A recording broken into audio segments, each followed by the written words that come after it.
Hello class and welcome to another episode of Reading and Writing here on DepEd TV.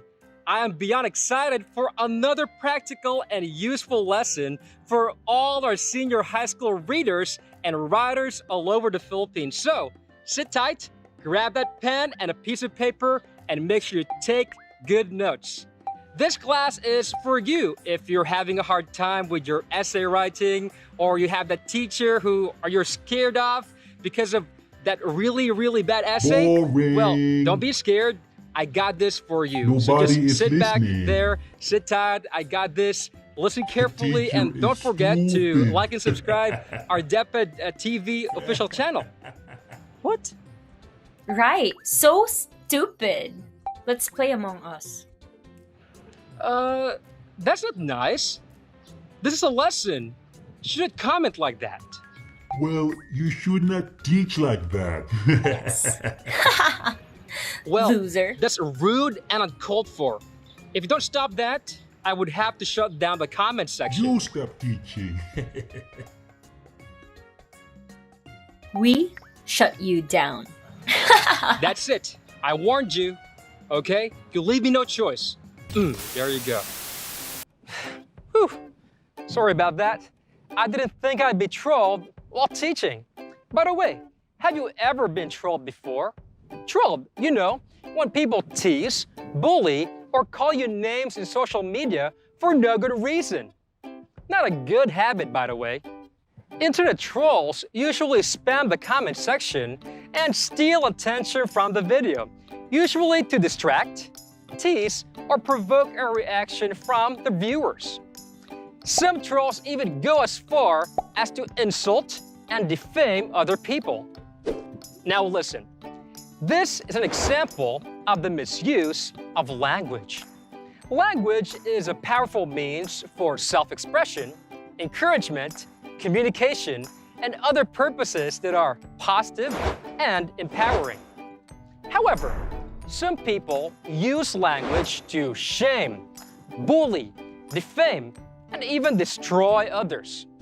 Did you know that the use of language has rules and standards a speaker or writer has to follow?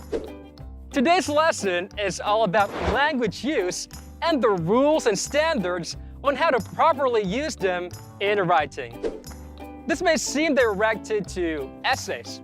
Trust me though, the principles you will learn today may also be applied to your daily conversations, whether it be face-to-face or online. I'm Teacher Kit, and today, let's explore language use here at Reading and Writing.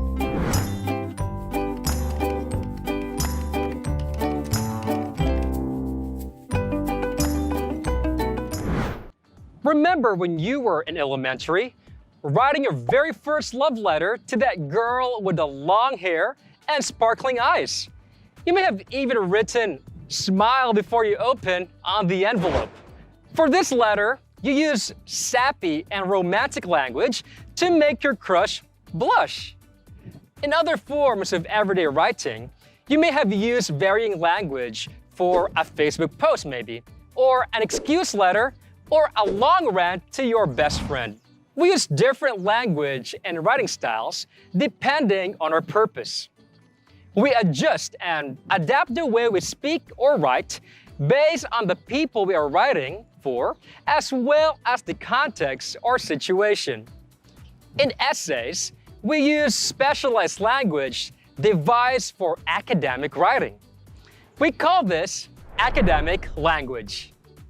Academic language is language that is formal and objective. Remember these two features of academic language. The purpose of academic language is to present your arguments in a clear, concise, and scholarly manner. Academic language sets most essays apart from other casual forms of essays. It is the language of research, textbooks, classroom lessons, tests, and of course, argumentative essays. It is expected of you as a student to be fluent in using academic language in preparation for higher forms of writing in college. To give you a better understanding of the nature of academic language, let us examine its two features. Academic language is formal and objective. First feature, academic language is formal. Imagine this. Your municipal or city mayor donated 12 computer units to your school. As the president of your supreme student government, you were tasked to write a thank you letter to the mayor. What if you wrote something like this? What's up, Mayor? Thanks a lot for the computers. Can you add internet and Wi-Fi next time? P.S. Jokes. Love, Brenda. What do you think the mayor would say? Do you think this letter is appropriate for someone in his position? Of course not. This letter would sound too casual and even a tad disrespectful. Academic language does not use any of this conversational and casual language you would normally use in your everyday interactions. Academic language is formal. This means that in your writing, you need to maintain a serious, authoritative, and confident tone. You would want your readers to trust you as someone who is credible and who knows what he's talking about. Doing so requires considerable effort to construct sentences, paragraphs, and arguments that are clear, concise, and accurate. The words you choose should be carefully and precisely selected to fit your intended audience. This means that you need to write as if you're writing for a professional reader and not just for a friend or a barkada. To help you sound formal, some language should be avoided. In other words, taboo. Taboo? No, not that one. Taboo means prohibited or forbidden. In writing an essay, some words, phrases, or sentences that we normally use in casual writing are forbidden. Taboo. Why? Well, taboo language does not improve your essay's argument or organization. Some taboo words and expressions actually detract from the formal nature of a good essay. So, what taboo language should you avoid in academic writing? Taboo number 1, contractions. Contractions are formed by combining and shortening two words to create a single word. The words don't, can't, shouldn't, won't, and didn't are examples of contractions. Contractions are recommended for conversations and certain essays. However, in formal essays, we have to separate them. Sorry. Instead of contractions, use their full versions: do not, cannot, should not, will not, and did not. This will keep the integrity and academic tone of your essay. Taboo number 2, colloquial language. In most academic essays, you would want to sound scholarly. This means that you would have to keep a formal and authoritative tone throughout your essay. Colloquial language is language used in casual and everyday conversations. Figures of speech, cliches, idioms, slang, jargon, and other informal expressions are examples of colloquial language. Instead of colloquial language, use formal alternatives to maintain an academic tone.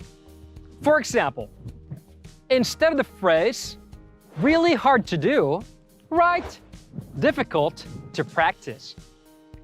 Instead of they had a cool time, write, they had an enjoyable experience. Instead of kinda lame or sorta lame, try somewhat average or mediocre to some degree. It is a good idea to look for colloquial language after writing your first draft, just in case you missed something. Then, replace them with formal alternatives. A thesaurus would be quite handy. Taboo number 3, informal transitions. Some transitions used to begin a sentence are a little informal for academic writing. Replace these transitions with sophisticated alternatives or simply remove them from the sentence. Let us look at the sentence, for example. Also, the students were given learning packs by the barangay officials. Now, instead of using also, use more sophisticated versions, moreover, or furthermore. Here's another example. So, the investors concluded that the property was a profitable investment. Instead of using so, use therefore or hence. Sometimes, you just have to remove the transition from a sentence to make it sound so much better. For example, and the delegates agreed to a casual brunch. Remove the transition and. Just the delegates agreed to a casual brunch is so much better. Some transitions are just superior to others. Use the best ones to keep your writing formal and strong. Remember, avoid these taboos to keep your writing formal. Let's move on to the second feature of academic language. Second feature, academic language is objective. In general, academic texts are always objective. This means that they are impersonal and not colored by the author's emotions, feelings, or preferences. The aim of academic writing is to focus on facts and arguments presented in an unbiased or fair manner. Doing so will make your work more professional and credible to your readers. Now, how do we make our writing more objective? Here are a few suggestions. Suggestion number 1, be specific. Sometimes when we don't exactly know what to say or how to say it, we use vague or unclear words to fill this gap. We usually say, you know, something, stuff, or whatever. In writing, we also tend to make the same mistakes. Just take a look at these sentences. Students are concerned about their stuff. This research presents a lot of things. The findings are good. Pollution is bad. Notice that the words I highlighted do not offer an exact description of what the author is trying to explain. So, instead of using these vague words, use specific details. For example, students are concerned about their academic performance. This research presents a number of solutions. The findings are beneficial to the subjects. Pollution is harmful to respiratory health. See? So much better, right? Suggestion number 2, avoid unnecessary intensifiers. Sometimes we as humans tend to exaggerate our language when we are excited about something. When we see an unusually cute puppy, we say, That's a really super duper cute dog. or, I really, really super like you. As in, as awesome as that may sound in conversation, never use these intensifiers in academic writing. Intensifiers will make your writing sound biased and personal, not a great combination for objectivity. Words like very, really, so, awfully, extremely, rather, and super are examples of intensifiers to avoid. Suggestion number 3, avoid value judgments. As humans, it is quite natural for us to like or dislike something. In many forms of writing, we inject what we call value judgments to our opinions and arguments. We tend to value or devalue, agree or disagree on opinions and arguments based on our preferences. In academic writing, it is highly discouraged to express these value judgments in writing because, well, they make your argument sound personal. Avoid adjectives that signal positive value or agreement like amazing, awesome, great, beautiful, marvelous, inspiring, and superb. Also, avoid adjectives that signal negative value or disagreement. Examples of these adjectives include awful, dreadful, bad, horrible, disgusting, and many, many more. Suggestion number 4. Write in the third person. In most forms of academic writing, the third person is used to keep the tone factual and without bias. Using first-person pronouns such as I, we, me, us, and my indicates that the author is speaking from his own point of view or opinion. The first person is appropriate for reflective essays, narrative essays, cover letters, or personal statements where the author's perspective is necessary. However, for most argumentative essay, the third person is used. This means that we need to avoid using I, we, me, us, and other first-person pronouns in our writing. For the third person, we may restate the name or the term, or we may use third-person pronouns such as he, she, it, they, him, her, and them. Why? Well, the third person sounds more objective and detached from the author's personal bias.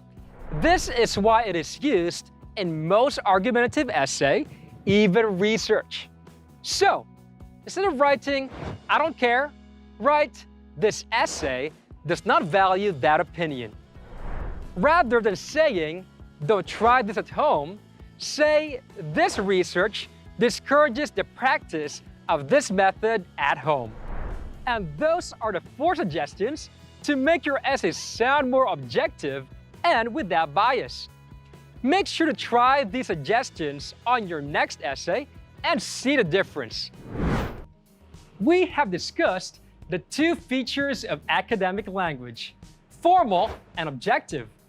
We also made you aware of some taboo language and suggested academic language options to replace them with, as well as the do's and don'ts of academic language and how to apply them in your writing.